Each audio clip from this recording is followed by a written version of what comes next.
Beach చూడడానికి వెళ్ళారు, బాగానే ఉందండి. అలాగే బీచ్ చూడడానికి వెళ్ళిన వాళ్ళు ఏం చేయాలి? వాళ్ళు వచ్చిన కారు ఇంకేదో బండిని ఎక్కడో పార్కింగ్లో పెట్టేసి బీచ్లోకి వెళ్తే ఎంజాయ్ చేయడానికి ఉండిద్ది కదండి. కానీ వాళ్ళకేమో ఒక్క పాటలో కదండి, వాళ్ళంతా బద్ధకమే ఉన్నదండి. అందుకే ఆ కార్లోనే బీచ్కి వచ్చేసారండి.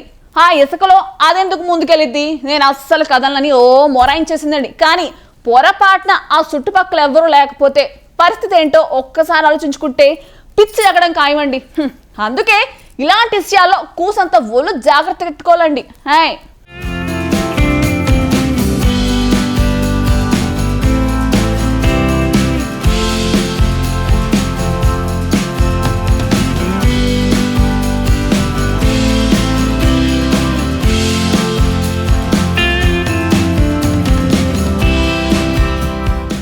బీచ్ అంటే అందరికీ ఇష్టమే కదా. పర్యాటకులు ఎక్కడెక్కడి నుంచో బీచ్లు చూసేందుకు వస్తుంటారు. లోకల్గా ఉండేవారు కూడా కాసేపు రిలాక్స్ అయ్యేందుకు సముద్ర తీరాలకు వెళ్తుంటారు. అలాగే కొంతమంది కలిసి స్కార్పియో వాహనంలో బీచ్కు వెళ్లారు. డైరెక్ట్గా బీచ్లోకి వాహనాన్ని తీసుకువెళ్లడంతో ఇసుకలో ఆ స్కార్పియో కూరుకుపోయింది. ఇంతలోనే సడన్ గా ఆ వాహనాన్ని పెద్దాలలు చుట్టుముట్టాయి. కాసేపటికి ఆ స్కార్పియో సముద్రంలోకి కొట్టుకుపోయింది. వాహనంలో ఉన్నవారు హెల్ప్ కోసం కేకలు వేయడం మొదలుపెట్టారు. దానిని చూసిన వారు పరుగులు తీసి రక్షించే ప్రయత్నాలు మొదలుపెట్టారు. మొత్తం మీద కష్టపడి వాహనాన్ని ఒడ్డుకు చేర్చగలిగారు.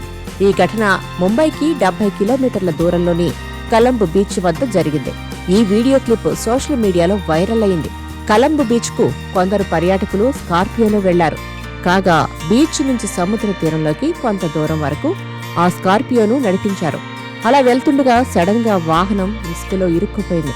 డ్రైవ్ చేసేందుకు గట్టిగా ప్రయత్నించినా టైర్లు ఇరుక్కుపోవడంతో స్కార్పియో ముందుకు కదలలేకపోయింది.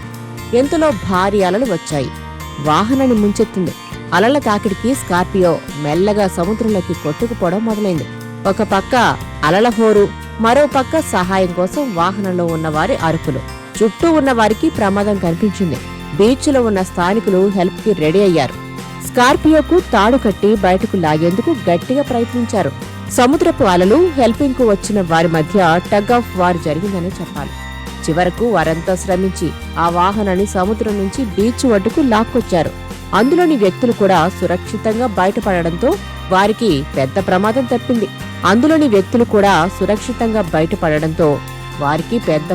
తప్పింది. ఈ వీడియో క్లిప్ సోషల్ మీడియాలో వైరల్ అయింది. అందుకే ప్రకృతి ముందు ఓవర్ యాక్షన్ చేయకూడదంటారు. వాహనాన్ని చక్కగా బయట ఎక్కడో పార్కు చేసి బీచ్లోకి వెళ్లి ఉంటే ఇలాంటి టెన్షన్ ఉండేది కాదు కదా అని అంటున్నారు. నిజమే కదా మరి.